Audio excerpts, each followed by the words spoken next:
Good evening and welcome back to West Talk, the second episode of this season. Today is Tuesday, September the 19th, and we've got a really fun one for you today. But first, just like all of our other episodes, we're going to introduce you to a book by a Newfoundland author. And today, it's Seventh Son, My Road to Success by Jim Scott. And this is a memoir about the life of Jim Scott, a journey that took him from a blue-collar family to becoming a successful businessman.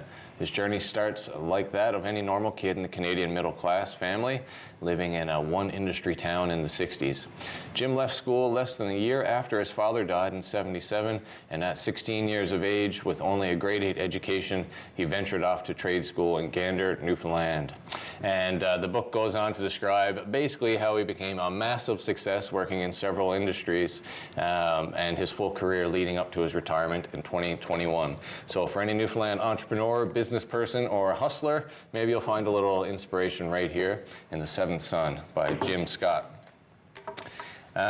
So right now in studio, we're going to have two guests for you today, and one in particular I'm very excited to have. He's sitting next to me, somebody that all the viewers of this show will be familiar with, since this is a Western Newfoundland program. With me today is somebody who spent over 35 years as your radio person. We've been listening to his voice for decades, and when I entered into the radio business some years ago, he was one of the first people that I met. Now the station manager of the newest radio station in Newfoundland, Bay FM. Really excited to have with me Mr. Lenny Benoit. Good to see you, pal. Good to see you too, Dustin. Now, appreciate the invite. Yeah. Now, for the viewers at home, it's important that you know this is extremely awkward for Lenny. 35 years in the studio, no cameras, just microphones, and your job has been to make everybody else sound cool and exciting. Sure. Yeah. Sure. So here we are today. I really appreciate it. My pleasure. So if we can, we only have 10 minutes, but even in the few minutes pre-airing here, I realized I didn't have the full story straight. So I want to just, talk about what these last 35 years have been, starting with being an 18-year-old Lenny and starting out with the Humber Valley Broadcasting. Yep. I mean, what was that? That was what CFCB was when it originated. Dr. Noel Murphy started that along with a couple of other people. And I started at CFSX in Stephenville. Oh. Did a little training out there, and a big thank you to Robert Dwyer, who was my law and democracy teacher in high school, who encouraged me to do things like this. Yeah. Wayne White, another one, my English teacher. There was a summer job came open at CFSX in Stephenville. I was planning on going to school. I wanted to be a history teacher, but I said, I'll take a little time off school, and started in Stephenville, and that was 36 years ago. So what, the man you just shouted out there, what was his name, your teacher? Professor? Bob Dwyer. Bob. So what was it, do you think, that Bob saw in you that made him think, oh, this would be a good guy for radio? I have no idea. Bob was such a great teacher in the way that his classes were more about conversation. Right. About getting your points across in the spoken word as opposed to writing it down and things like that. Yeah. And he just encouraged me to, I guess, research everything and know what I was talking about, and learning little bits like that to help prepare you for being on the air. Right. Things like that, right? Yeah. He was a big inspiration for me. Very cool. I guess I can imagine like 17, 18-year-old Lenny just being like a complete orator, probably just speaking in radio voice like naturally. Nope. No? Okay. I had the worst stutter. Did you actually? I stuttered until I was about 14 years old. Really? Yeah, so much so that I would be seated at the front of the class because when I saw people look at me, my stutter would get worse because of nerves. Whoa. And I would always be moved to the front of the classroom so I couldn't see people looking at me stuttering. That's wild. Yeah. Is that something you just naturally shook off, or did it take some kind of... Wayne White and Noreen Dwyer, high school teachers, worked with me a lot to get out of that. Dude. Yeah. That's a pretty interesting arc. Yeah, it's different. I never saw myself as someone on radio when I was 13 and couldn't say the word school without using 17 syllables. But by the time you were 18 and started out with Humber Broadcasting, it was kind of behind you at that point? Yeah, it was completely behind me at that point, and I had taken part in public speaking contests at that point to try and get out of my stutter, to be more comfortable in front of people. Yeah. And they thought that, hey, I heard there's a summer job coming up at CFSX, why don't you apply? Yeah. So they pushed me in that direction. the rest, as they say, is history. Now, a lot of us were aware that a few years ago, so just to move through the story a little bit, VOCM buys out, or not buys out, but like makes CFCB the VOCM station over here, I guess. West Coast, yep. You carry on in the morning show spot as you did for so many decades before, until one point a couple years ago where we were all shocked to hear that the station is just closed and everybody who was in there is gone. And it seemed like just a plug being pulled. And a lot of people thought about you, and just you were the first thing that came to their mind when that happened. So is there anything you can say about how that happened for you, how you were told about that, and how, was it shocking, or was it like, okay, I want it to retire anyway? It was a little shocking, something I'd been doing for a long time. Getting up early. I remember the first day afterwards, waking up and not having anywhere to go. Waking up at 5 o'clock? Yeah, like, I wish. I wish it was as late as 5 o'clock. But yeah, not having anywhere to go. I received a phone call from the manager, our station manager, and informed me that they were shutting down the West Coast operation and everything would be coming out of St. John's. And how much notice did you have of that happening? I got a phone call. Yeah. And that was it. That day? That day. And that's the norm in the media. Given the fact that they don't want somebody who might be new to the company going on say something disparaging to the company. So I understand that. I was a little disappointed that I never got a chance to say goodbye. At all? At all, because I got the call 2:30 in the afternoon. And as of the next morning, I didn't have a job. That's sad. That one hurt a little. Yeah. That one hurt a little. And there was nothing after the fact of no opportunity to give a little 30-second? No, none whatsoever. Wow. It was disappointing. The company was fair when it came to my retirement package, I guess, for lack of a better word. But, I was 55. And I'd always dreamed of Freedom 55. Had a couple of children later on in life, shall we say, and I didn't think 55 was going to be possible.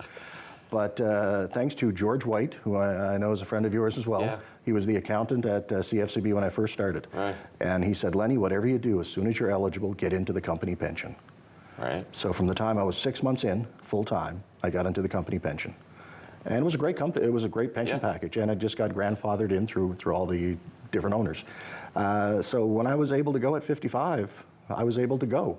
I was doing okay. Right. So when this happened financially, it wasn't like you didn't have to scramble to say find a new job right away. Yeah, exactly. Yeah. Thanks. Thank you, George White. But everything was okay. Everything was okay. And a lot of people did reach out to ask to see how I was doing and things like that. And I appreciate people offering you jobs and all that. And I got a lot of that. I bet you did. And I didn't want to do anything right away. I wanted to stay home. It's the first time I had a chance to stay home with my young kids. For an entire summer. True. First time you got to have breakfast with them, I bet. Ever. Ever. The rare time we're on vacation. That would be it. But to be able to take day trips with the kids, and while my wife Debbie was working. At the time my kids were 7 and 11, and they're still at the age where Dad's cool enough to hang around with. So we'd take day trips. We'd go up to the Arches. We'd go down to Port aux Basques. We'd go down the Port-au-Port Peninsula. Just take day trips like that all summer long. You're talking like the first summer of not being a morning show. It was appreciated that I had the opportunity to do that. While you're still so youthful. Sure. Active. Sure. Let's go with youthful. Well, that's good. That sounds like a really nice silver lining to it was. Otherwise kind of confusing situation. So then now you take this little bit of time off, and here we are today. You're wearing the shirt. You are still a morning show guy, technically, but you're also the station manager of the newest radio station in Newfoundland. And is this the first time you've been, obviously you're a radio lifer, but have you ever been involved in a station on a management level or anything? Never. Right. Never. So how different is this now? Is it like, obviously you know so much about the business, but were there things about running a station maybe that were surprising, or things you're just learning now? So many things. Really? So many things. The sales aspect of it. I was never into sales like you were when you came with us. I knew salespeople did their jobs, and because they did their jobs, I got to do my job. Sales is different. I've often been told that I'm a horrible self-promoter. Yeah. And apparently to be thank you, to be a good salesperson, to be able to sell a product, you need to be a promoter of yourself. Yeah. I've never considered what I did something to be promoted. It was just something I did. It was just to be part of the community. I'm having trouble sometimes, doing that aspect of it. I can see why, because you're just the guy, again, a guy who has for 35 years has showed up in the morning to promote whatever is going on and whoever's doing whatever, right? For no extra amount of money. It didn't matter if they were buying advertising or not, you wanted to talk to them, right? Yep. And, but there is a tremendous value with that, right? For the people and the businesses in our area who get to be coming out of your mouth in the morning or any time of day, there's a tremendous value. So I guess it's about, having to come to grips with, I guess, people should be paying for what we're doing, and it's a different concept for me. Yeah, it really is. But I'll say that from a Bay FM perspective, for the businesses around here, it's very accessible. It is. Like there's probably a lot of businesses who just couldn't have afforded to be part of programming on other stations, other networks, and now, we're in the ears of all the local people, and it's very they start at, I don't want to get into your pricing here because I don't know it off the top of my head, but I can say it's the best value in radio in Newfoundland. Well, we're lucky in the fact that we're still a not-for-profit. Yeah. Bay of Islands Radio Inc. is our not-for-profit. Bay FM is basically the fundraising arm of this not-for-profit. That's basically what we do. Interesting way to look at it. Yeah, we don't have owners, we don't have shareholders, we just need to have a penny left over at the end of a year after things get taken care of. Yeah. We don't have owners saying, we need a 10, 20% margin this year. We don't have that. So we're able to offer I think, a really competitive This is a good point. packaging. Yeah. We're selling commercials less now than we did 25 years ago in some of the other companies I worked with. Yeah. It's amazing. Like, from what I can see, we're talking like dollars per spot versus versus up to $50 per spot in competitive stations. So it's you could buy an hour for $50. Yeah. But no, we're really proud that we're able to make advertising affordable for small business. Yeah. We offer a small business discount right off the top, Yeah. On top of our already low prices, and not-for-profits, get a 2-for-1 right away. We just want to make people, if they want to use radio to get their message out, something that they can all afford. Yeah. Well, That's I think that's a great offer and great opportunity. And also what I would say is, I still believe in the spirit of radio, and I know you do. Oh, yes. But there's certainly people out there who are questioning, is radio even a legitimate way to advertise nowadays? And they can have that belief, that's fine. But your online numbers, right? Pretty amazing. Yeah, they seem to be very strong. So, and Bay FM, people can listen to it around the world. Yep. So, I think that's something that people need to keep in mind when they're considering advertising on Bay FM. It's not only you talking about them in the mornings here, it's everywhere. I looked at some of the numbers, some of our streaming numbers before I came in today to talk to you. We're currently heard in 105 countries. This past month, we averaged 1.9 million minutes of listenership. Wow. Which 6 months ago when we started this thing was in 200,000 or 300,000. So the listeners have really jumped on board. Our streaming numbers are really, really good. That's very cool. We're so proud of the fact that we're able to be there for the community. Yeah. And they've jumped on board, and it's just cool. Local is still. It is cool, but I got to say, I think you have a lot to do with that buy-in and the big response that the station is getting from the community. So thank you for that. We got a great team. You do. It's all of us. You do. Now listen, Lenny, I would talk to you for another 20 minutes here, but our time is up, and we need to make room for a musician who's benefiting from all these listeners and streams. Jesse. Yeah, Mr. Jesse. So we're going to get him in and introduce him to our viewers. But thank you so much for taking the time to come down here, man. My pleasure. And let's stay in touch. And anything exciting happening at the station, let's co-promote. I could be in every week.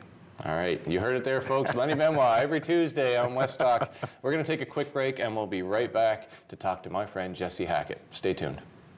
And we're back with a guest in studio, as we just mentioned with Lenny, somebody you're hearing right now on radio locally around Canada and racking up the streams on Spotify. This is a local country artist who's been making waves, going as far as Nashville and beyond in pursuit of his music dreams. And here in the studio for 10 minutes to chat about it is my pal Jesse Hackett. Man, thanks for coming down today. How's it going? Thanks for having me, man. Yeah, I know you know, rock and roll types aren't morning people, so I really appreciate you getting out. Dude, it looks like you have played literally every single weekend across Newfoundland at some festival somewhere. Yeah, this summer has been pretty busy. Every weekend it seems I'm playing at a festival or any festival that's been on the go that I can had an opportunity to play at. You're getting asked by everybody. Yeah, it seems that way.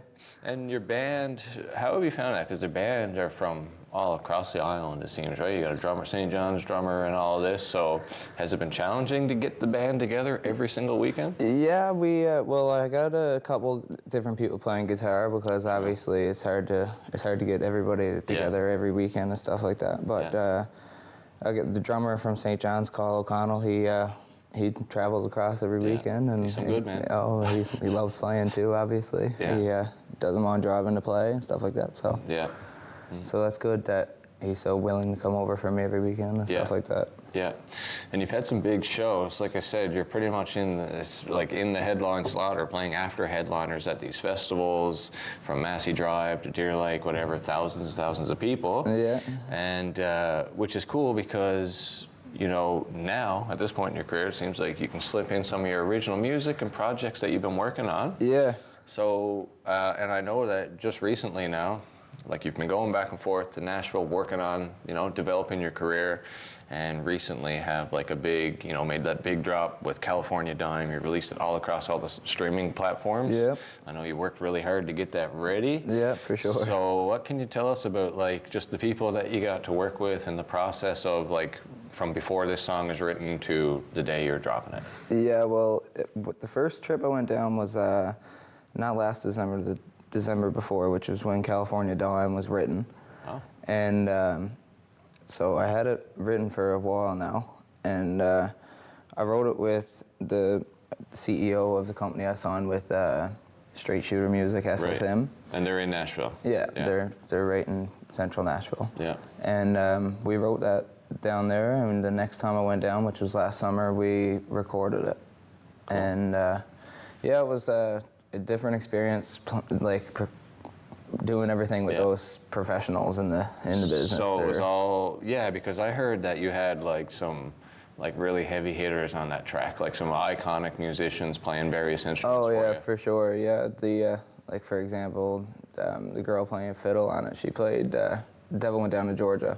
With Charlie Daniels, yeah. So. Wow, that's like the craziest fiddle song of all time. yeah. When they told me that, I was like in awe. Wow. And it was kind of cool. We went to the Country Music Hall of Fame the next day and seen her perform there too. She was there performing the next day. So. And this is somebody who's on your track, right? Yeah. Wow. It was kind of cool seeing that. So is that the kind of thing that like a company like SSM helps put together for you? Like, are they people that help you build bridges with these musicians? Or do you have to go out and like chase them down? Yeah, no. They found me all these people. They worked with them before with other artists and other musicians and stuff like that. So that was a part of signing with them and made things a lot easier to build those connections with people.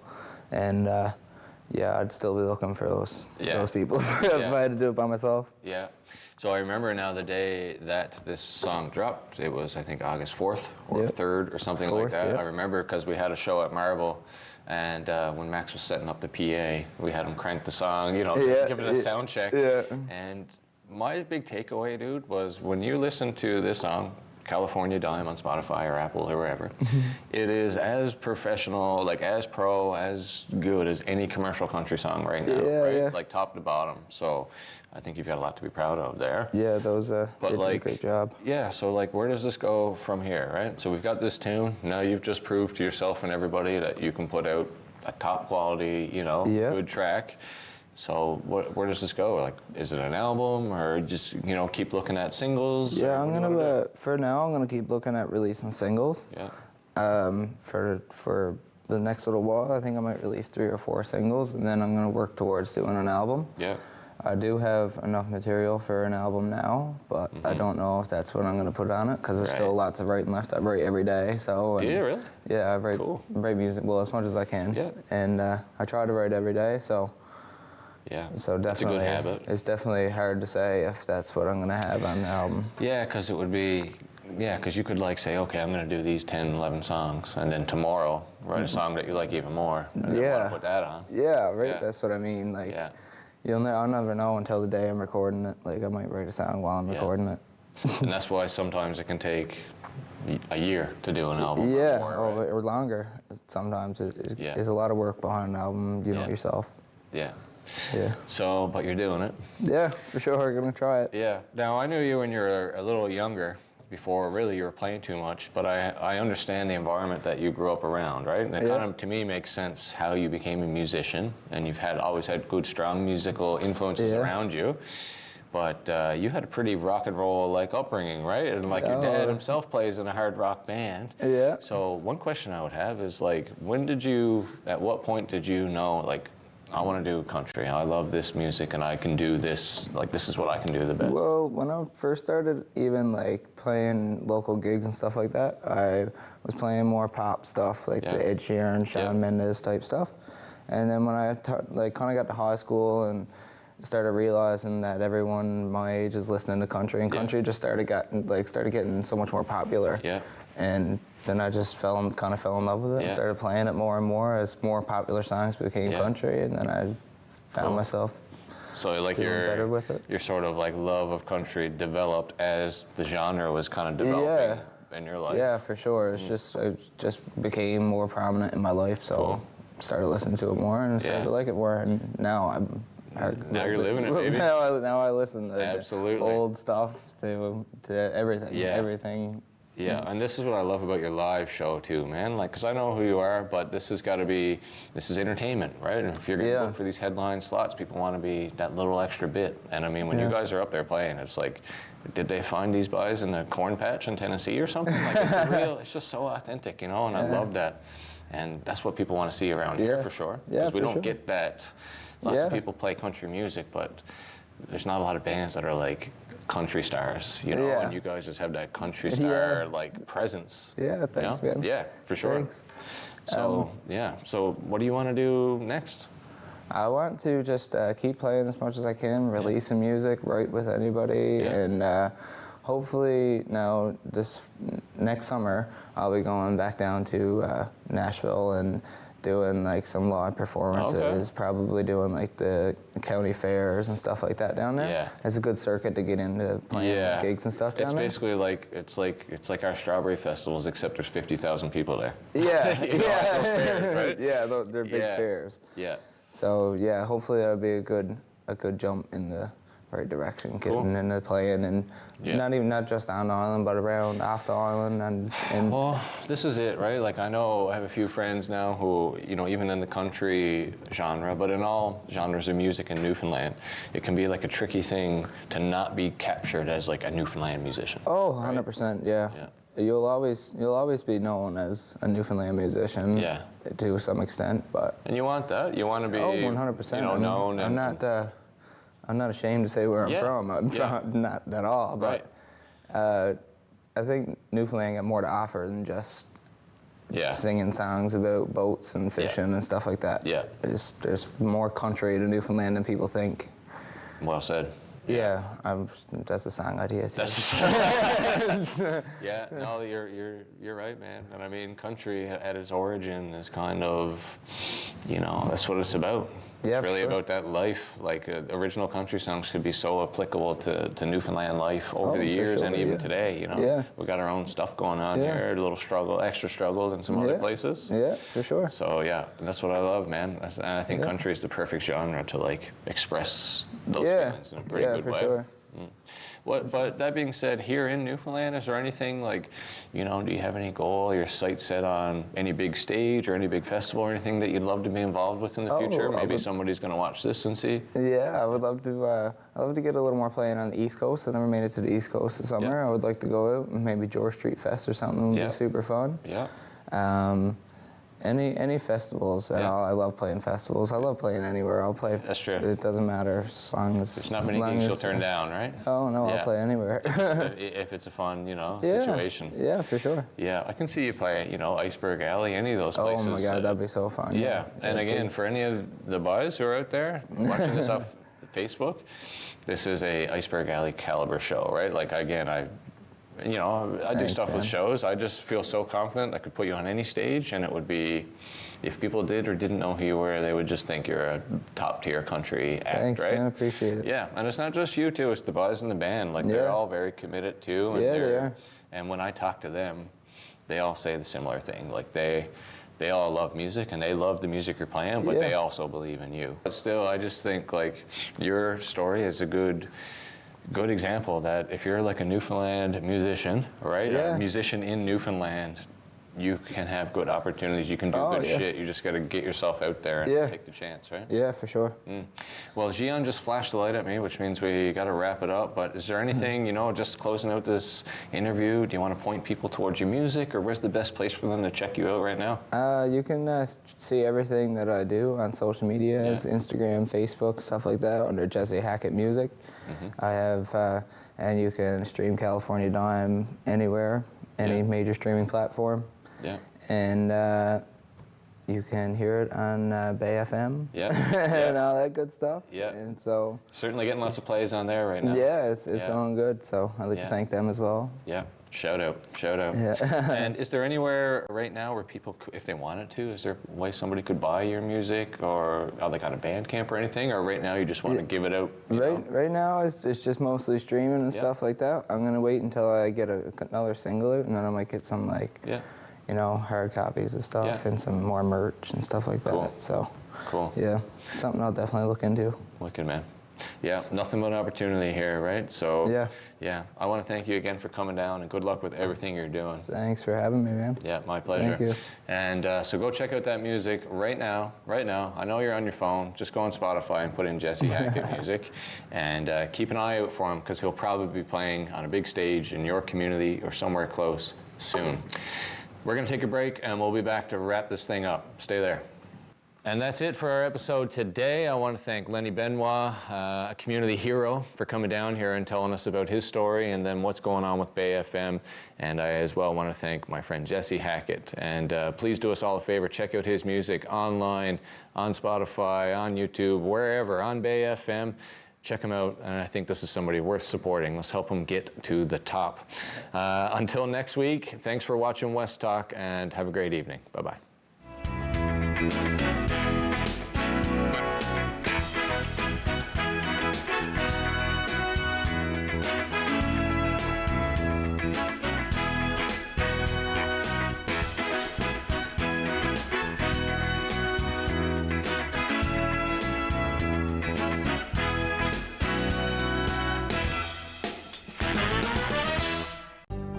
If you have a comment about this program, we'd love to hear it.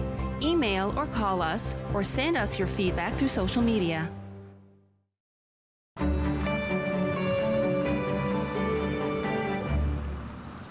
It isn't the heavy trays that make the job difficult, or the fast pace you need to keep up. It's not working another double because someone called in sick.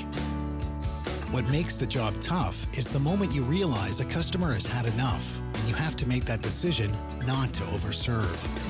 Refusing service isn't personal, it's the law. We know it's not easy, but we're counting on you to keep us all safe. Thank you, servers, for doing the tough job. Sports fans know Sundays are for football. That's why you need NFL Sunday Tickets. With NFL Sunday Ticket, you'll get every live game, every Sunday afternoon, all season long. Follow your favorite teams and players live in HD. Order NFL Sunday Ticket and get up to 200 regular season games. Say NFL Sunday Ticket into your voice remote.